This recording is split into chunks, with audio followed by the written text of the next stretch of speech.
Hello दोस्तों, कैसे हैं आप लोग। तो आज हम बात करेंगे अपने सेकंड वीडियो जो है function of political parties. First video में हमने क्या बात की थी, पहले एक बार उसे रिवाइज कर लेते हैं 1-2 मिनट के अंदर।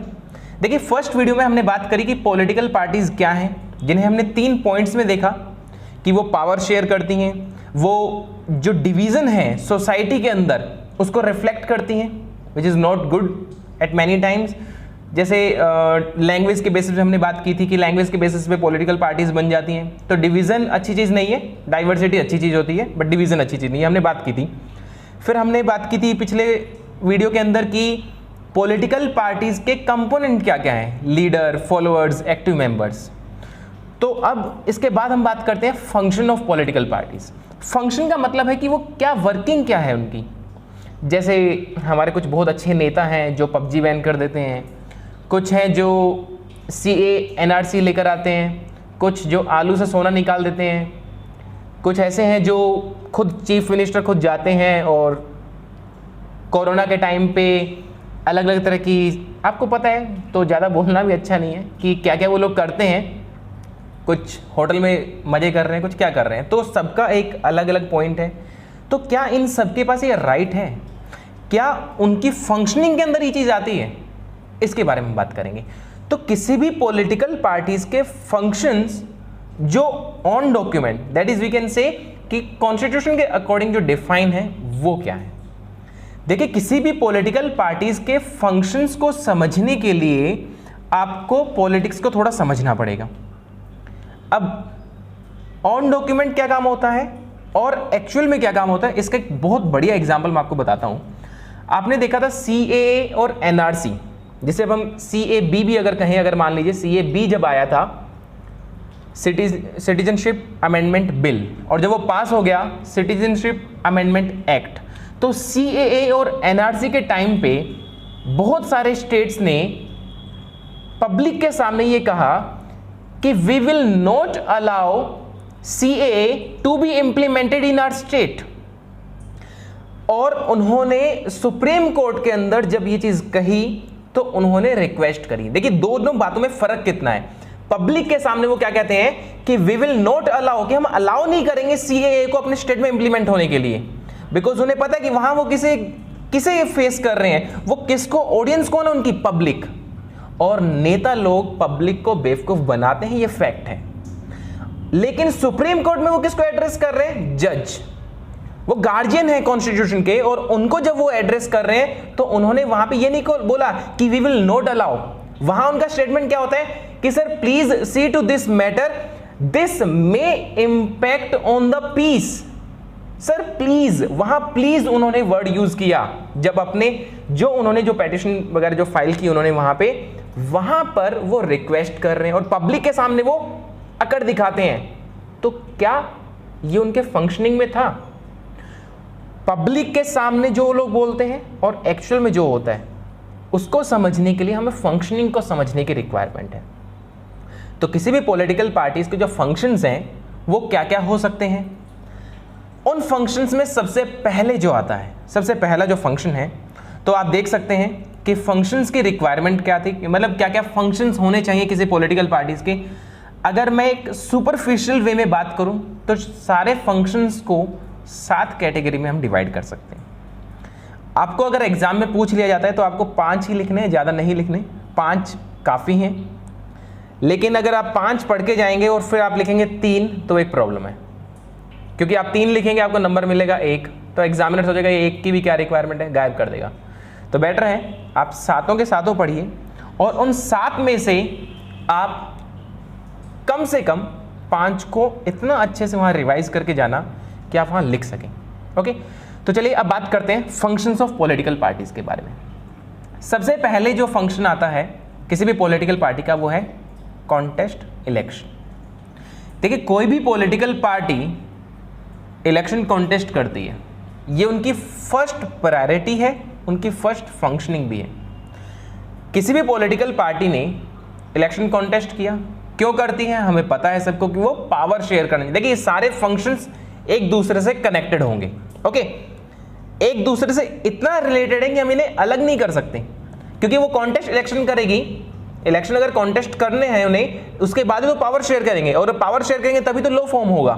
तो ये सारे फंक्शंस एक दूसरे से कनेक्टेड है। तो सबसे पहले बात की हमने कॉन्टेस्ट इलेक्शन। हर पॉलिटिकल पार्टी का ये एजेंडा है और इसके लिए वो अलग अलग तरह के हथकंडे भी अपनाते हैं। वो अपना एक पर्टिकुलर फॉर्मेट, एक ब्रोशर पूरा शो करते हैं इलेक्शन के टाइम पे। आपने देखा होगा इलेक्शन के टाइम पे अपना अपना मैनिफेस्टो हर पॉलिटिकल पार्टी शो करती है। बीजेपी, कांग्रेस, टीएमसी, एनपीपी, सब पार्टियां अपना अपना मैनिफेस्टो शो करती हैं पब्लिक को कि ये अगले 5 साल में हमारा काम रहेगा। अब ऐसे जब उन्होंने कहा कि हम कॉन्टेस्ट इलेक्शन वाले फंक्शन पे जा रहे हैं, तो जो भी उन्होंने मैनिफेस्टो के अंदर शो किया, क्या वो उन्हें अगले 5 साल करना है? क्या ये उनके लिए कंपलसरी टास्क है? बिल्कुल होना चाहिए, लेकिन वो नहीं करते हैं। उसके पास उनके बहुत एक्सक्यूजेस उनके पास अच्छे खासे होते हैं, वो नहीं करते हैं, एक अलग बात है। बट ऑफिशियली जब उन्होंने कुछ मैनिफेस्टो में लिखा है, कुछ भी रिटन डॉक्यूमेंट है, तो वो उन्हें करना चाहिए। तो सबसे पहले बात आई कॉन्टेस्ट इलेक्शन की। हर एक पॉलिटिकल पार्टी इलेक्शन कॉन्टेस्ट करना चाहती है। Why? Because it wants to share the power. तो जो डेफिनेशन हमने दी थी वही यहाँ पे फंक्शन है। अब इलेक्शन कॉन्टेस्ट करने के लिए पॉलिटिकल पार्टीज को कुछ बेसिक नीड, कुछ बेसिक रिक्वायरमेंट होती हैं। द फर्स्ट थिंग कि उन्हें अपना कैंडिडेट डिक्लेयर करना पड़ेगा पर्टिकुलर कॉन्स्टिट्यूशन जो बना चुका है एरिया, उस एरिया के अंदर। उस कॉन्स्टिट्यूएंसी के अंदर जब वो अपना कैंडिडेट डिक्लेयर करते हैं, पर्टिकुलर पार्टी डिक्लेयर करेगी अपना कैंडिडेट, और उस कैंडिडेट के बेसिस पे अगर उसे मेजॉरिटी वहां पे वोट मिल जाते हैं तो उनका कॉन्टेस्ट इलेक्शन का जो टारगेट था वो अचीव हो गया। इस तरीके से वो हर कॉन्स्टिट्यूएंसी के अंदर जाती हैं और हर कॉन्स्टिट्यूएंसी के अंदर उनके कैंडिडेट बिल्कुल वहां पे आपको मिलेंगे। आप उन्हें वोट देते हैं या नहीं देते हैं, ये आपके ऊपर है। तो कॉन्टेस्ट इलेक्शन आपको समझ में आया कि हर पॉलिटिकल पार्टी का ये एजेंडा है कि वो हर कॉन्स्टिट्यूएंसी के अंदर, हर एरिया के अंदर अपने कैंडिडेट डिक्लेयर करे और उन कैंडिडेट के नाम पर और अपनी पार्टी के नाम पर वहां पे रिक्वायरमेंट है और वो बोलती है पब्लिक को कि प्लीज वोट अस। ओके, अब अगर वो मेजॉरिटी अचीव कर लेते हैं उस पर्टिकुलर एरिया के अंदर, पूरे अगर हम बात करें पूरे कंट्री या पूरे स्टेट के बेसिस पे, क्योंकि कुछ स्टेट में, कुछ लोकल पार्टीज में, कुछ रीजनल पार्टीज भी हैं, तो अगर वो मेजॉरिटी को अचीव कर लेते हैं तो उसके बाद उनकी फंक्शनिंग, जो सेकंड फंक्शनिंग आएगी, उसकी बात करते हैं। ठीक है, तो ये हमने बात की कॉन्टेस्ट इलेक्शन के बारे में। तो सेकंड क्या है कि पॉलिटिकल पार्टी ने जैसे कॉन्टेस्ट इलेक्शन किया, उसके बाद उसके कुछ पॉलिसीज हैं और कुछ प्रोग्राम हैं। ये पॉलिसीज और प्रोग्राम जो उन्होंने मैनिफेस्टो में डिक्लेयर किया था, उन्हीं की हम बात कर रहे हैं। तो मैंने कहा था ये सारे आपस में कनेक्टेड हैं, आपस में इंटर रिलेटेड हैं। तो इलेक्शन कॉन्टेस्ट करने के बाद ये उनकी ड्यूटी है और उनका राइट भी है कि वो पॉलिसीज जो उन्होंने डिक्लेयर की थी कि हम ये करने वाले हैं, उन पॉलिसीज के लिए काम करना स्टार्ट करें। तो वो पॉलिसीज और प्रोग्राम डिक्लेयर करते हैं। फॉर एग्जाम्पल, बीजेपी ने 2019 इलेक्शन के टाइम कहा कि 370 को रिमूव करना हमारा काम होगा, ये हमारा एक टारगेट होगा। उसने एक पॉलिसी डिक्लेयर की वहां पे, और जैसे ही वो पावर के अंदर आते हैं उन्होंने क्या किया, 370 को एबोलिश कर दिया, रिमूव कर दिया। तो 370 को रिमूव करना उनकी एक पॉलिसी थी, उनका एक प्रोग्राम था कि भाई हम इस काम को करने वाले हैं, और उन्होंने क्या किया, ये काम कर दिया। तो हर पॉलिटिकल पार्टी अपने मैनिफेस्टो को डिक्लेयर करते टाइम ये बता देती है कि हमारी पॉलिसीज और प्रोग्राम क्या होंगे, और कुछ पावर में आने के बाद भी डिक्लेयर करती हैं। ठीक है, फॉर एग्जाम्पल बजट। बजट का एक पॉलिसी, एक प्रोग्राम है, ऑब्वियसली वो है, हालांकि वो सिर्फ और पॉलिसी और प्रोग्राम नहीं है, उससे और भी बड़ी चीज है, लेकिन एक बार को हम उसे कंसिडर करते हैं। हाँ, वो एक पॉलिसी है कि उसने पूरे साल का, पूरे एनुअल एक्सपेंडिचर को उसने डिसाइड किया। हर डिपार्टमेंट को उसने अलग अलग बताया कि हाँ हम आपको इतना पैसा देंगे, इतना पैसा देंगे। तो वो क्या है, वो पावर में आने के बाद आता है। बिकॉज वो चीज आप मैनिफेस्टो में, जो पार्टी इलेक्शन कर रही है, इलेक्शन के लिए जब फाइट कर रही है, उस टाइम वो चीज डिक्लेयर नहीं हो सकती। तो ये गवर्नमेंट फॉर्म होने के बाद, तो कुछ चीजें मैनिफेस्टो में बताई जाती हैं और कुछ गवर्नमेंट फॉर्म होने के बाद पॉलिटिकल पार्टीज डिक्लेयर करती हैं। जैसे ऑन द स्पॉट मान लीजिए कि अगर आज नितिन गडकरी जी जो हैं वो हमारे क्या है, सड़क वगैरह बनाने के लिए मिनिस्टर बने हुए हैं। अब उन्होंने कहा कि किसी पर्टिकुलर एरिया के अंदर, जैसे अभी लद्दाख के एरिया में चल रहा है कि लद्दाख वाले एरिया के अंदर सड़क बनानी है, तो क्या वो पहले से डिक्लेयर था? नहीं, वो अब डिक्लेयर हुआ। तो वो पॉलिसीज जो फॉर्म हुई वो क्या इस फंक्शन के अंदर कंसिडर होंगी। तो पॉलिसीज एंड प्रोग्राम्स, इन्हें डिक्लेयर करना, फॉर्म करना और एग्जीक्यूट करना, एग्जीक्यूट ऑब्वियसली इंडिया में एक प्रॉब्लम है, इंडिया में प्लानिंग बहुत अच्छे से होती है लेकिन एग्जीक्यूशन एक प्रॉब्लम रहा है हमेशा इंडिया के साथ, बट ठीक है काफ़ी हद तक इम्प्रूव भी हुआ है और इम्प्रूव कर भी रहे हैं अभी भी। किसी पर्टिकुलर गवर्नमेंट को हम टारगेट नहीं करेंगे, बट प्लानिंग अच्छी रही है हर गवर्नमेंट के अंदर, बट एग्जीक्यूशन एक प्रॉब्लम रहा है, बट स्टिल उस पर इंप्रूवमेंट भी हो रहा है। ओके, तो policy in programme, declaration that is planning and execution, ये भी पॉलिटिकल पार्टीज का एक फंक्शन है। फिर थर्ड फंक्शन की अगर हम बात करें वो है law making. Law making that is rule formation. देखिए कोई भी पार्टी रूल बनाने से पहले एक चीज को बहुत अच्छे से समझती है, उसे एक चीज को फॉलो करना पड़ेगा, वो है supreme law. Supreme law of any country जो है कॉन्स्टिट्यूशन।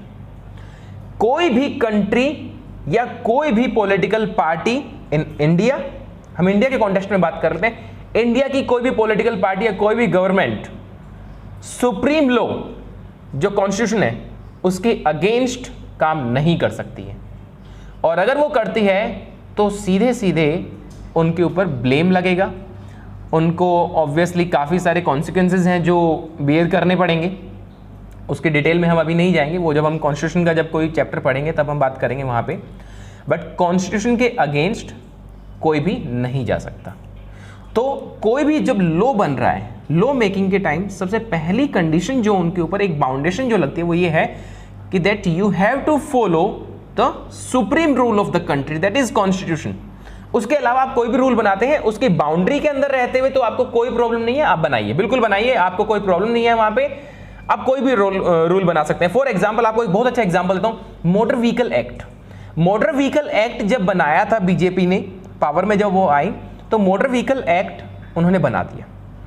अब उन्होंने बहुत अच्छा खासा फाइन, काफी अच्छी पेनल्टी रखी कि अगर कोई फॉलो नहीं करता इसे तो हम बहुत अच्छे से इसके ऊपर पेनल्टी लगाने वाले हैं।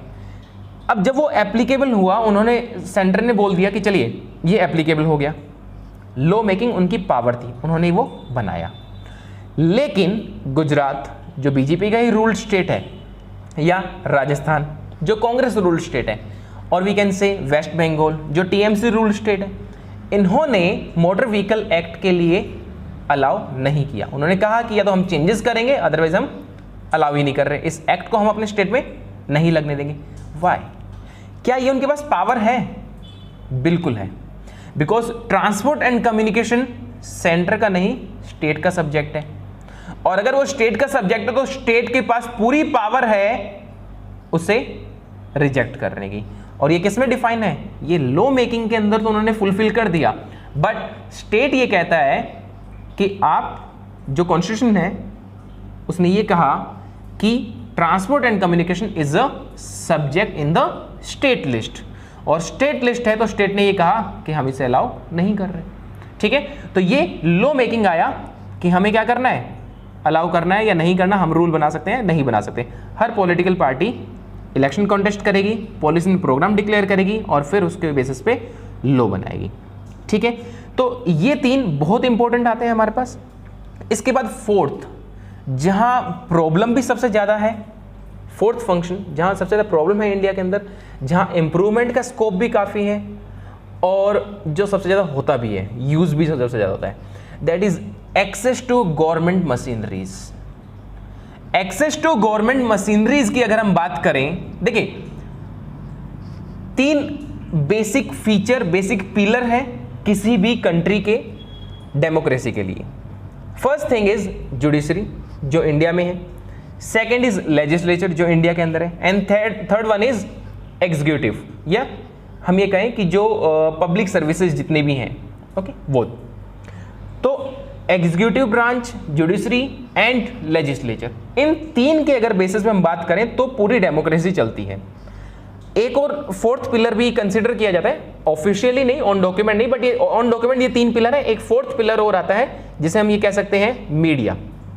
ओके, मीडिया को fourth pillar, as a fourth pillar democracy के लिए कंसीडर किया जाता है, बट द थिंग इज वो पार्शियल नहीं हो, तभी वो फोर्थ पिलर का रूल, जो रोल है वो अच्छे से फॉलो कर पाती है, उसे अच्छे से प्ले कर पाती है। बट हम फोर्थ पिलर पे नहीं जाएंगे, हम तीन पिलर की बात करते हैं। अब जुडिशरी बिल्कुल इंडिपेंडेंट है और लेजिस्लेचर बिल्कुल इंडिपेंडेंट हो गया।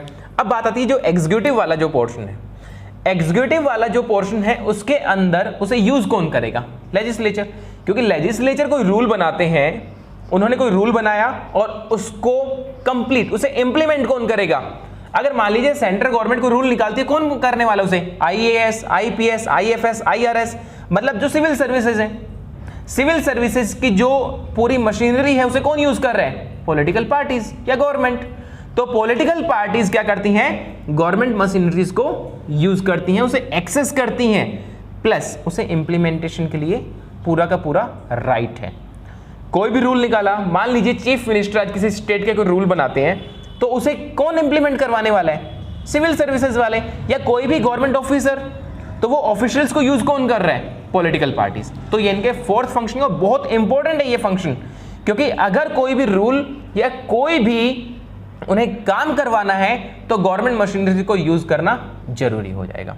ठीक है, फिर हम अगर नेक्स्ट बात करते हैं, जो हमारा फिफ्थ की अगर हम बात करें, ये पॉलिटिकल पार्टीज का एक ऐसा रूल है और रोल भी है, रूल भी कहता हूं, रोल भी कहता हूं, कि जब भी कोई इलेक्शन होता है तो वो इस फंक्शन के ऊपर बहुत बहुत ज़्यादा जोर लगाते हैं, प्रेशर होता है यहाँ पे।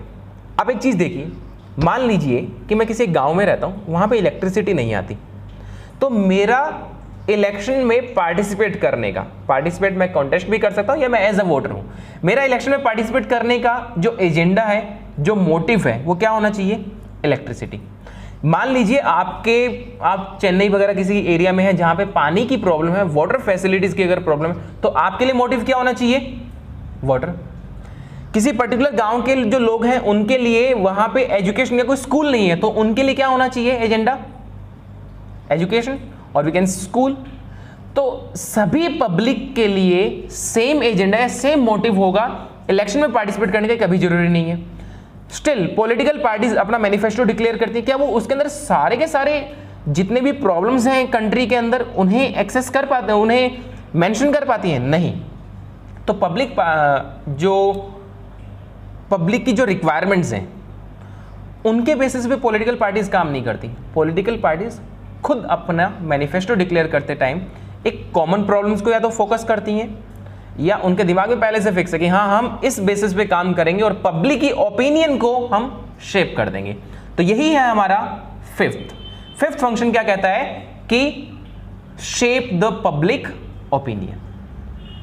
तो पॉलिटिकल पार्टीज पब्लिक की ओपिनियन को चेंज भी करती हैं, शेप भी करती हैं। अब यहां पे एक बहुत इंपॉर्टेंट चीज आ जाती है कि क्या पब्लिक उसके झांसे में आ रही है। देखिए झांसा वर्ड जो मैं यूज कर रहा हूं वो बहुत इंपॉर्टेंट है। कई बार क्या होता है कि एक्चुअल डेवलपमेंट, हमारा एक्चुअल जो मुद्दा होना चाहिए वो क्या होना चाहिए? डेवलपमेंट होना चाहिए। लेकिन अगर आप उस चीज को भूलकर आप किसी फालतू मुद्दे पे फोकस कर रहे हैं तो इसका मतलब पॉलिटिकल पार्टी अपने झांसे में आपको ले चुकी है। पॉलिटिकल पार्टी क्या कर चुकी है?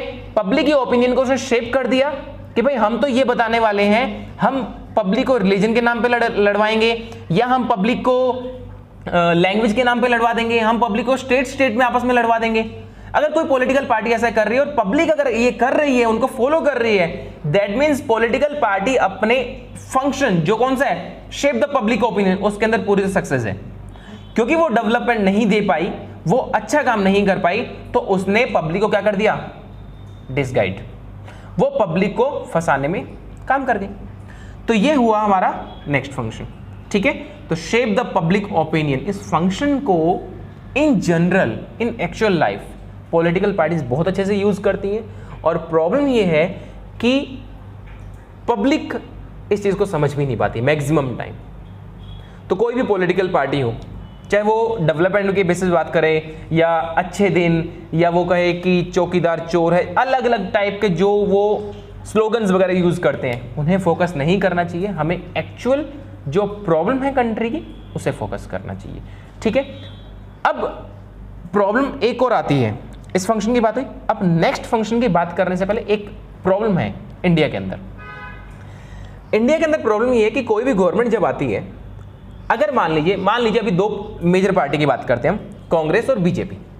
ठीक है, हम सिर्फ एक एग्जांपल ले रहे हैं, हम किसी पे कोई कमेंट नहीं कर रहे हैं, सिर्फ एग्जांपल के लिए, समझाने के लिए से बात कर रहे हैं। ठीक है, मान लीजिए बीजेपी अभी पावर में है और अपोजिशन के अंदर है कांग्रेस। एल्दो उनके पास इतनी भी अभी आज के टाइम पे, प्रेजेंट टाइम पे इतने भी वोट शेयर उनको नहीं मिला कि वो अपने आप को अच्छे से एक अपोजिशन कह सकें। बट देखिए क्या किया उन्होंने, बीजेपी अभी पावर के अंदर है। अब नॉर्मली ये होता है कि पॉलिटिकल पार्टी जो पावर में है वो कहती है हम काम करेंगे, लेकिन वो काम करते नहीं, बिकॉज वो क्या कहते हैं, we are in power, what is the need to work. और जो अपोजिशन में है वो क्या कहते हैं कि we are not in power, we will not work. तो काम करेगा कौन? यहां पे रोल इंपॉर्टेंट हो जाता है। आप पावर में है या नहीं है, लेकिन जो पावर में नहीं है उसका रोल ज्यादा इंपॉर्टेंट है। आप कुछ कंट्रीज का मैं आपको एग्जांपल दूं, जैसे ब्रिटेन, यूके वगैरह में क्या होता है, जो अपोजिशन है उनका रोल ज्यादा इंपॉर्टेंट होता है। और यही हमारा नेक्स्ट फंक्शन भी है, role of opposition. Role of opposition का मतलब क्या है, जैसे जो मैंने कुछ कंट्रीज की, ब्रिटेन, यूके, इन कंट्रीज में कहा था शैडो गवर्नमेंट फॉर्म होती है। इसका मतलब कि जैसे एक गवर्नमेंट है, उसके अंदर पीएम है, इकोनॉमिक मिनिस्टर है, सब लोग हैं।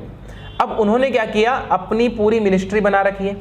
अपोजिशन में भी अपनी तरफ से लीडर ऑफ अपोजिशन है, उनकी अपना एक इकोनॉमिक मिनिस्टर उन्होंने बना रखा है, एक एजुकेशन मिनिस्टर बना रखा है।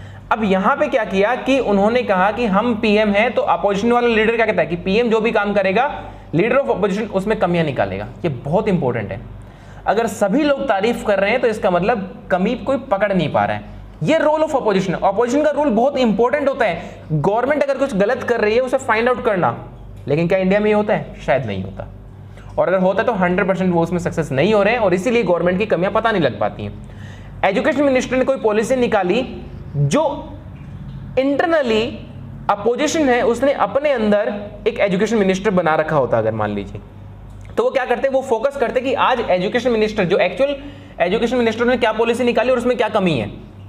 For example, new education policy अभी बीजेपी ने लॉन्च कर दी है।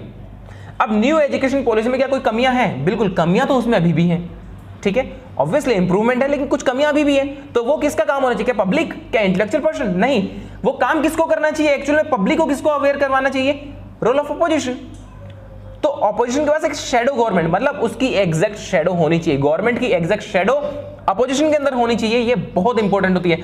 रोल ऑफ अपोजिशन जो है एक ऐसा काम है कि आप गवर्नमेंट की कमियां बताएंगे, पब्लिक को अवेयर करेंगे, और अगर पब्लिक अवेयर हो जाए तो नेक्स्ट इलेक्शन आपका, मतलब अपोजिशन बन जाएगी पावर में। ये इंपॉर्टेंट होता है। तो रोल ऑफ अपोजिशन इंडिया के अंदर नहीं करते हैं अच्छे से, बिकॉज यहाँ पे एक सिंपल सा फंडा होता है मैक्सिमम टाइम, यही कि if we are in power why we will work, there is no need because we are already in power. और अपोजिशन वाले कहते हैं because we are not in power we will not work. तो ये एक बात आती है कि रोल ऑफ अपोजिशन जो है वो बहुत इंपॉर्टेंट है, बिकॉज अगर पब्लिक को अवेयर करवाना है, गवर्नमेंट की कमियां बतानी है, ये जरूरी है, ठीक है। तो ये सारे फंक्शंस की हमने बात की। देखिए ये सारी इसकी क्या है, वर्किंग है। अब अल्टीमेटली एक फंक्शन ऐसा है, ये सब कब कर पाएगी, कोई भी पॉलिटिकल पार्टी कब कर पाएगी, उसके लिए सबसे इंपॉर्टेंट फंक्शन कि कोई भी political party forms and run the government. अगर आज बीजेपी के पास मेजॉरिटी नहीं होती तो वो क्या करती, वो अपनी बाकी जो पार्टियां, जो फ्रेंड पार्टीज जो हैं, जिसे हम कहते हैं एनडीए कंबाइनली, वो एनडीए वालों के साथ मिलके बनाती गवर्नमेंट। तो ये पॉलिटिकल पार्टीज को इलेक्शन कॉन्टेस्ट करने के जस्ट बाद जो फंक्शन परफॉर्म करना पड़ता है वो ये है, क्या कि गवर्नमेंट फॉर्म करे और गवर्नमेंट रन भी करनी चाहिए। आपने इंडिया की हिस्ट्री में बहुत बार ऐसा हुआ है कि गवर्नमेंट सिर्फ 13 डेज के लिए चल पाई, बिकॉज जो फ्रेंड पार्टीज जो थी, जो कोalition गवर्नमेंट जिसे हम बोलते हैं, कोalition गवर्नमेंट बीच में चली गई। तो जो फ्रेंड पार्टीज हैं उनका बने रहना बहुत जरूरी है, सिर्फ फॉर्म करना इंपॉर्टेंट नहीं है, फॉर्म तो कर लेंगे। मान लीजिए कोalition गवर्नमेंट का मतलब क्या है कि मान लीजिए आज बीजेपी के पास मेजॉरिटी नहीं है, उसने अपनी बाकी पार्टीज जो है, एलजेपी है, जेडीयू है, उन सबको बोला कि आप मेरे साथ मिल जाइए, मैं मेजॉरिटी में तो हूं लेकिन गवर्नमेंट फॉर्म करने के लिए मेरे पास मेजॉरिटी नहीं है। अब उन्होंने सबने मिलके गवर्नमेंट तो फॉर्म कर दी, बट 10 या 15 दिन बाद क्या हुआ, उनके आपस में कोई प्रॉब्लम आई कि भाई हम अब आपके साथ काम नहीं करना चाहते, जैसे शिवसेना और बीजेपी इन्होंने महाराष्ट्र के अंदर जो किया, तो वैसे इनके अंदर कुछ प्रॉब्लम आई और उन्होंने क्या किया कि भाई ठीक है टाटा बाय बाय। तो गवर्नमेंट फॉर्म तो हो गई थी लेकिन वो काम नहीं करी। तो फॉर्म एंड रन ये दोनों इंपॉर्टेंट हैं, ठीक है। तो ये कंप्लीट होता है हमारे पास functions of political parties. Okay, next video में हम बात करेंगे कि how many political parties are there और how many political parties should be there. इसका मतलब हम बात करेंगे system of political parties, one party system और मल्टी पार्टी सिस्टम, इसके हम बात करेंगे। फिर इसके पहले आपके लिए कुछ छोटा सा होमवर्क, ओके, छोटा सा होमवर्क है, कुछ टर्म्स मैं आपको बता रहा हूं जो आपको सर्च करनी है, उसका एक्चुअल मीनिंग। देखिए क्या उनका यूज है पॉलिटिक्स और पॉलिटिकल साइंस के अंदर, ये आपको बताना है, ठीक है। तो टर्म्स क्या है वो सुनना, अच्छे से सुनना और उनका एक्चुअल मीनिंग। फर्स्ट थिंग अगर मैं बात करूं कि जो फर्स्ट टर्म है उसका यूज देखिए, यूज भी बहुत है, प्लस उसका एक्चुअल मीनिंग अगर आप समझने जाएंगे तो आई थिंक आप गवर्नमेंट का फंडा समझ जाएंगे, ठीक है। तो क्या है, सबसे पहले जो इंपॉर्टेंट टर्म्स की मैं बात कर रहा हूं, आपको पता लगाना है कि गवर्नमेंट और गवर्नेंस में क्या डिफरेंस है, ये आपको बताना है, ओके। ये आपके लिए होमवर्क है, आप पता लगाइए। नेक्स्ट वीडियो के स्टार्टिंग में मैं आपको ये सब चीजें बताऊंगा, ओके।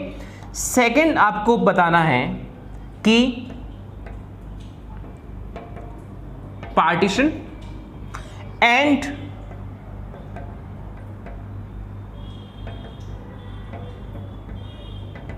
पार्टीशनशिप, इनमें क्या फर्क है, ठीक है। तो ये आप लोग पता करेंगे, आप कमेंट बॉक्स में रिप्लाई कीजिए, बहुत सिंपल सा, बहुत सिंपल लैंग्वेज में बताना आप कि इनका मतलब क्या है, ठीक है। और एक चीज ये आपके व्यूज जानने के लिए है कि क्या पॉलिटी या पॉलिटिकल, अगर हम बात करें पॉलिटिक्स, कि क्या जो पॉलिटिक्स है वो हम ये कह सकते हैं एक तरह का बैड वर्क, या फिर अगर मैं अच्छी टर्म यूज करना चाहूं तो क्या ये एक बैड बिजनेस है। इज पॉलिटी और पॉलिटिक्स, ठीक है, पॉलिटिक्स रखते हैं, पॉलिटी एक अलग चीज है। Is politics is equal to a bad business, तो ये आपको बताना है, ठीक है। ये दोनों कॉन्सेप्ट हैं, ये आपके व्यूज होंगे, ओके। चलिए मिलते हैं नेक्स्ट वीडियो के अंदर, थैंक यू।